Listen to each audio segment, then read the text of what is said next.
Sa bidyong ito, ituturo ko sa iyo at ipapakita ko kung saan ka magre-reply ng nag-message sa iyo sa Facebook para hindi lang sa notification mo re-replyan.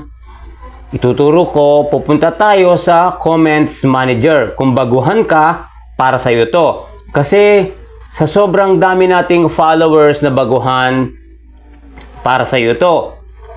Next slide para ituro ko na sa iyo. Next slide tayo.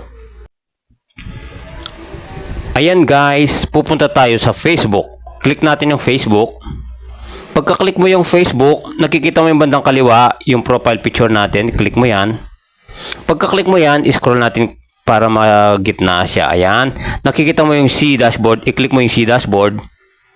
Pagka-click mo yung C dashboard, ayan guys, nakikita mo respond to 20 comments. Under yan ng professional dashboard, tapos next step. Ayan guys, pupunta ka lang sa professional dashboard mo, makikita mo na yung respond to 20 comments. Yung sa'yo, syempre, iba din. Minsan wala yan guys, depende. Minsan kung na-replyan mo na lahat yung mga comments mo. Pero sa video ito, i-click natin yan para papakita ko sa'yo. Ayan. Kasi nakalagay dyan guys, ayan, recommended. Ayan, lahat ng message dyan guys, yung 20 yun, i-replyan ko. Ayan, scroll ko pataas para makita mo. Nung mga nakaraang gabi at araw, ang dami kong nireplyan, mga 50, around 50, sunod-sunod guys. Ilang araw din yon, kaya maganda dito tayo magre-reply kasi hindi na tayo maghahanap mismo sa notification. Kasi yung iba dito guys, for example, ayan, one day na yan, oh. One day.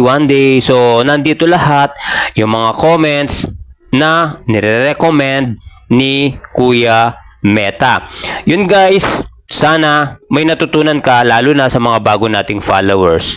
Back to camera tayo. Oh, nakita mo na? Doon ka magre-reply sa professional dashboard mo para isang area lang at hindi ka mahihirapan maghanap sa mga re-replyan mo. Punta ka lang sa professional dashboard, tapos under tools sa comments manager ka mapupunta. Doon mo marireplyan kasi nire-recommend ni Facebook yon.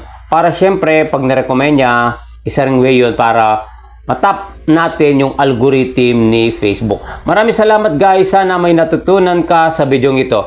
Bye-bye! At kita-kits tayo sa mga susunod nating mga video. Kaya huwag kang bibitaw. Thank you!